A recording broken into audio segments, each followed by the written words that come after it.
Alright, so we're going to write this system in a matrix, just streamlining it so that we don't have any variables, a little bit less to write.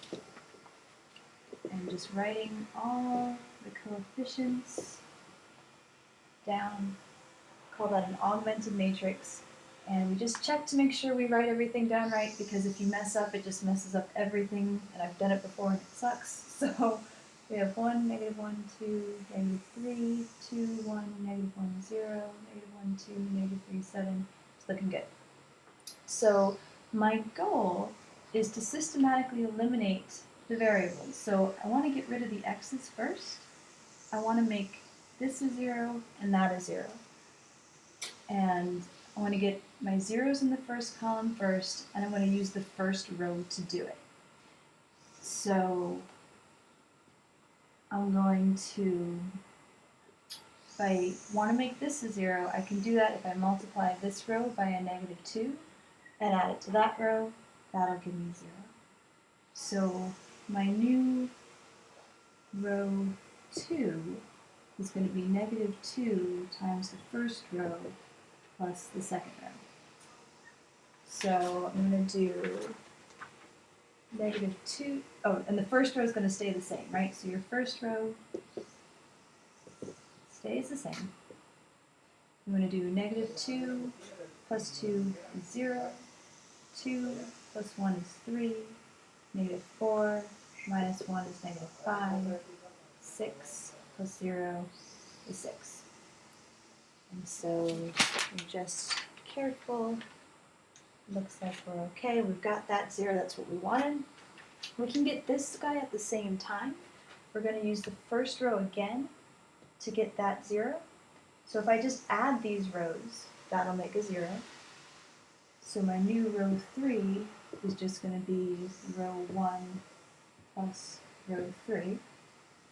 So 1 minus 1 is 0. -1 plus 2 is 1. 2 minus 3 is -1.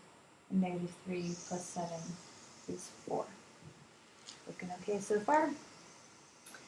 So now I've got zeros in the first column, and I have 1 0 left to get, and that's in the second column, so I'm going to use my second row to do it.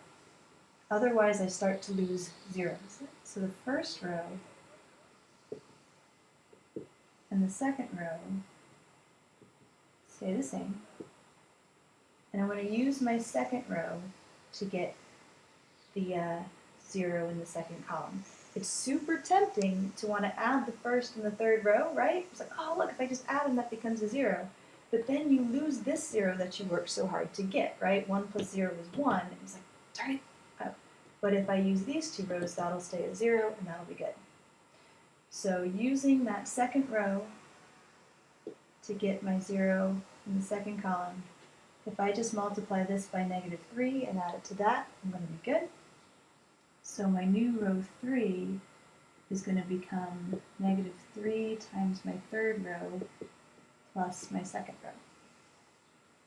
So if I do -3 times 0 plus 0, that stays a 0. -3 plus 3 is 0, just like I planned. 3 minus 5 is -2. -12 plus 6 is -6. Ha! So I've got my little corner of zeros, which is what I wanted, and now I'm just going to start to pull this out of the matrix. I'm kind of sick of the matrix. We're going to start to use what they call back substitution to get this out. So remember, this was my x's, my y's, and my z's. So this bottom thing translates to -2z equals -6, right? So z is 3. Hey, we got one. So -2z equals -6, so z equals 3. I want to pull that up to this equation, which means that 3y minus 5z equals 6. And now that I know that z is 3, I have that, and I can just solve that. 21, so y is 7. And then back it up to the final guy. This one means that x minus y plus 2z equals -3. I'm going to plug in the stuff that I know. So I know that y is 7 and z is 3. So x minus 7 plus 6 equals negative 3.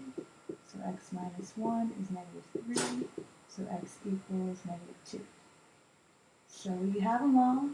X is negative 2, y is 7, z is 3. That's my answer.